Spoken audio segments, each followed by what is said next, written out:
আচ্ছা, তো এটা হচ্ছে রাজশাহী বোর্ডের আরেকটা কোয়েশ্চেন অর্থাৎ 5 থেকে। এটার উদ্দীপকে ফ্লো চার্ট দেওয়া আছে অলরেডি।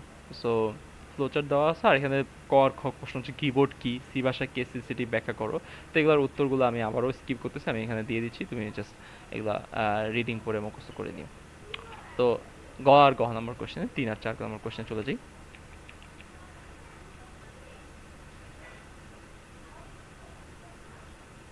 সো গ নম্বর কোয়েশ্চেন কি বলছে যে উদ্দীপকের সমস্যাটির জন্য অ্যালগোরিদম লিখো। তো অলরেডি যেহেতু আমাদের ফ্লো চার্ট বা প্রবাহচিত্র দেওয়া আছে, তাহলে আমাদের জন্য অ্যালগোরিদম লেখা আরও সহজ হয়ে গেল। তাহলে এটার জন্য আমরা সবার আগে অ্যালগোরিদম ইজিলি লিখতে পারি। তো অ্যালগোরিদম লেখার নিয়ম কি, স্টেপ বাই স্টেপ যাওয়া। তো ফার্স্ট স্টেপ হচ্ছে স্টেপ 1। স্টেপ 1-এর কাজ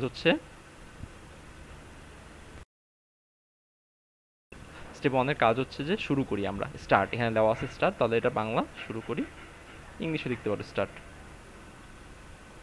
শুরু করি। এরপর স্টেপ 2। স্টেপ 2 এর কাজ কি, স্টেপ 2 এর কাজ হচ্ছে যে ইনপুট নেই, সি এর ভ্যালু ইনপুট নেই। তাহলে আমি এখানে লিখি যে সি এর মান ইনপুট ইনপুট নেই। আচ্ছা,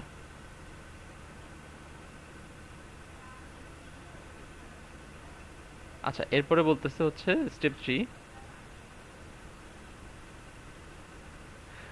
বলতেছে যে একটা একটা হচ্ছে যে তোমার স্টেটমেন্ট, মানে যেখানে আমরা সেলসিয়াস থেকে ফারেনহাইটে নেওয়ার যে ফর্মুলাটা, সেই ফর্মুলাটা নিতেছি। তো আমি এটা ডিরেক্ট লিখতে পারি যে এফ ইকোয়ালস টু হচ্ছে 9/5 ইন্টু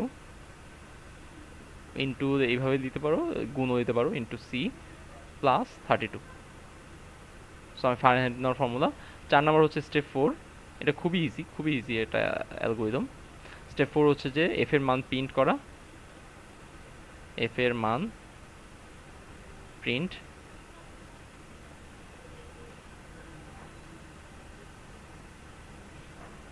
আর স্টেপ 5 হচ্ছে শেষ করি, শেষ করি।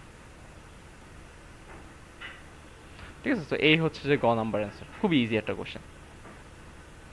এরপরে বলতেছে হচ্ছে উদ্দীপকের সমস্যাটির জন্য সি ভাষায় একটি প্রোগ্রাম লেখো যেখানে ঋণাত্মক ইনপুট গ্রহণযোগ্য হবে না। মানে কি, মানে এই কোডটা লেখা খুবই ইজি। এটা আমাদের বইতে দেওয়া আছে, বইতে একটা উদাহরণ দেওয়া আছে এই কোডটা, কিন্তু এই জন্য এখানে একটা টুইস্ট আছে, যেখানে যদি তোমার কোনো ভ্যালু ইনপুট দেয়, যে -এত ডিগ্রি সেলসিয়াস ইনপুট দেয়, তাহলে সেটা গ্রহণযোগ্য হবে না, বলবে যে না, এই কোডটা অ্যাকসেপ্টেবল না। তাহলে এই এমনভাবে কোডটা লিখতে হবে যাতে যখন আমরা ইনপুট নিব, তখন হচ্ছে আমাদেরকে আমরা চেক করে নিব, কন্ডিশন দিয়ে চেক করে নিব যে এটা কি বড় নাকি ছোট। সো এই জিনিসটা করার জন্য আমরা কী করতে পারি, আমরা হচ্ছে কোডটা শুরু করে দিই, 4 নম্বর কোডটা, মানে গ নাম্বার অ্যান্সারটা। সো এখানে দেখি,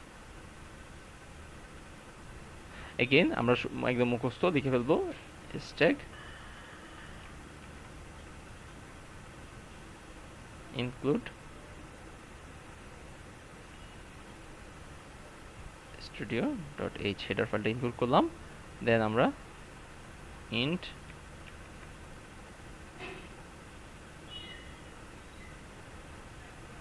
মেইন। তো আমাদের এখানে ভ্যারিয়েবল কী কী লাগতেছে, আমাদের এখানে ভ্যারিয়েবল লাগতে হচ্ছে সি আর এফ, দুইটা ভ্যারিয়েবল জাস্ট। সো আবার এখানে সির ভ্যালুটা ইনপুট নিচ্ছে, তার মানে স্ক্যানএফ ইউজ করতে হবে, যেহেতু ইনপুট নিচ্ছে, ইনপুট থাকলেই আমরা স্ক্যানএফ ইউজ করবো। সো আমাদের আগে ভ্যারিয়েবল দুইটা নেই, ইন্ট এফ আর হচ্ছে সি, এই দুইটা ভ্যারিয়েবলেরই কাজ এখানে। আবার সির ভ্যালু ইনপুট নেওয়া লাগছে, তাহলে আমরা স্ক্যানএফ দিতে হবে, স্ক্যানএফ পার্সেন্টেজ ডি, যেহেতু ইন্টিজার তাহলে আমরা পার্সেন্টেজ ডি নিব। আমরা এখানে চাইলে ডাবলও নিতে পারি, যেহেতু ফারেনহাইট এগুলো ডাবলও আসতে পারে, তা কিন্তু আমরা আপাতত ইন্টিজার দিয়েই করি, এত কিছু এতই কমপ্লিকেশনে না যাই। তবে এখানে ডাবল দিয়ে করাটা বেটার, আমরা বইতেও দেখছি যে এটা হচ্ছে ডাবল অথবা ফ্লোট দিয়ে করে। আচ্ছা, এক্ষেত্রে আমরা ফ্লোট ইউজ করি, যেহেতু টেম্পারেচার ফ্লোট দিয়ে করা হয়, টেম্পারেচার হচ্ছে দশমিকে আসে, তাহলে আমরা ফ্লোট দিয়ে করি। তাহলে এটা ফ্লোট অথবা ডাবল, যে কোনো একটা, ডাবলই নেই, ফ্লোটের সাথে অনেকেই ইউজ টু না। So double F R C, তাহলে স্ক্যানএফ যেহেতু ডাবল, ডাবল নিলে কী করতে হয় আমাদের এখানে, আমাদের হচ্ছে ডি না ইউজ করতে পারি না আমরা, তখন আমরা এলএফ ইউজ করি, LF, percentage LF. So LF use করি, আর এখানে হচ্ছে এম পার্সেন্ট দিয়ে লিখি হচ্ছে, আমি যেহেতু সেলসিয়াসটা ইনপুট নিচ্ছি তাহলে সি লিখবো এখানে। দেখছো কোথায় চেঞ্জ হচ্ছে, এখানে ডাবল যদি হয় তাহলে এখানে এলএফ হয়ে যাচ্ছে। এখানে ফ্লোটও নিতে পারি আমরা চাইলে, ফ্লোটও নিতে পারি এখানে, তখন ওইভাবে চেঞ্জ হবে। যাই হোক, সো আমরা, হ্যাঁ, যদি ফ্লোট হইতো তাহলে সেক্ষেত্রে এখানে হচ্ছে যে আমরা লিখতাম হচ্ছে এফ। তাহলে এরপরে আমরা চলে যাই, এরপরে হচ্ছে আমাদের কাজটা কি, আমাদের কাজ হচ্ছে দেখা যে এই ইনপুটটা, এই যে সেলসিয়াস যে ইনপুটটা দিল, সেই ইনপুটটা কি আসলে নেগেটিভ নাকি পজিটিভ। যদি নেগেটিভ হয় তাহলে আমরা কোনো কিছু করব না, কারণ আমাদেরকে প্রশ্নে বলে দিছে যে উদ্দীপকের সমস্যাটি সি প্রোগ্রামের সাথে উদ্দীপকের সমস্যাটির জন্য সি প্রোগ্রামের সাথে প্রোগ্রাম দেখো যেখানে ঋণাত্মক ইনপুট গ্রহণযোগ্য হবে না। অর্থাৎ আমি স্ক্যানএফ যদি মাইনাস কিছু একটা দেয়, -10 ডিগ্রি সেলসিয়াস বা -3 ডিগ্রি সেলসিয়াস এগুলো যদি দেয়, তাহলে সেটা গ্রহণযোগ্য হবে না। তাহলে সেটা দেখার জন্য আমাদের অবশ্যই কন্ডিশন অপারেটর ইউজ করতে হবে, অর্থাৎ ইফ এলস ইউজ করতে হবে। সো সেই জন্য আমরা কি করব, আমরা দেখব যে ইফ যদি সির ভ্যালু যদি 0 থেকে ছোট হয়, তার মানে তো সেটা নেগেটিভ। তাহলে সির ভ্যালু যদি হচ্ছে যে 0 থেকে ছোট হয়, 0 সমান হলেও সমস্যা নেই, ঋণাত্মক হইতে হবে। যদি 0 থেকে ছোট হয় তাহলে তাহলে কি বলবে, তাহলে ও বলবে যে, তাহলে ও প্রিন্ট করে দিবে printf negative value negative input, ও বলে দিবে নেগেটিভ ইনপুট।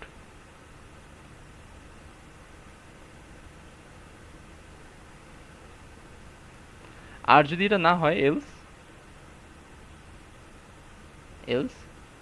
যদি নেগেটিভ না হয় তাহলে ও ক্যালকুলেশন করবে। ক্যালকুলেশনটা কি, ক্যালকুলেশনটা আমাদের বলে দিচ্ছে যে F equals to 9/5 into C plus 32। So else F equals to 9/5, আমরা ব্র্যাকেটও দিয়ে করতে পারি, 9/5 ইন্টু সি প্লাস 32।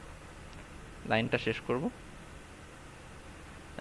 দেন এলসের কাজও শেষ আমাদের। ও আমরা এখানে ইফের এখানে ব্র্যাকেট দিইনি, এখানে ব্র্যাকেট দেওয়া লাগবে, অথবা এখানে ব্র্যাকেট দেবো, যে কোনো জায়গায় দিতে হবে। দেন আমাদের কাজ হচ্ছে যে রিটার্ন প্রিন্ট করা। সো এখানে তো এটা দিতে হবে, প্রিন্ট এফ পার্সেন্টেজ এলএফ, যেহেতু ডাবল, কার ভ্যালু প্রিন্ট করবো, এফ এর ভ্যালু প্রিন্ট করবো, আমরা ফারেনহাইট প্রিন্ট করব, দেন আমাদের রিটার্ন 0, কোড শেষ। এটা আমাদের পুরো বইয়ের উদাহরণটাই, জাস্ট এখানে চেঞ্জ হচ্ছে যে আমাদেরকে প্রশ্ন বলেছে যে ঋণাত্মক ভ্যালু যদি ইনপুট দেয়, স্ক্যানএফে যদি ঋণাত্মক কোনো নেগেটিভ ভ্যালু দেয়, তাহলে সেক্ষেত্রে আমরা এটা কোনো কিছু করবো না, আমরা বলে দিব যে এটা নেগেটিভ ইনপুট, আমরা কিছু করতে পারবো না। যদি পজিটিভ দেয় তাহলে আমরা করতে পারবো, তাহলে সেক্ষেত্রে আমরা ইফ আর এলস ইউজ করবো। সো এই হচ্ছে, সরি, সো এই হচ্ছে Dhaka board, sorry Rajshahi board 24-এর কোয়েশ্চেন। ঠিক আছে।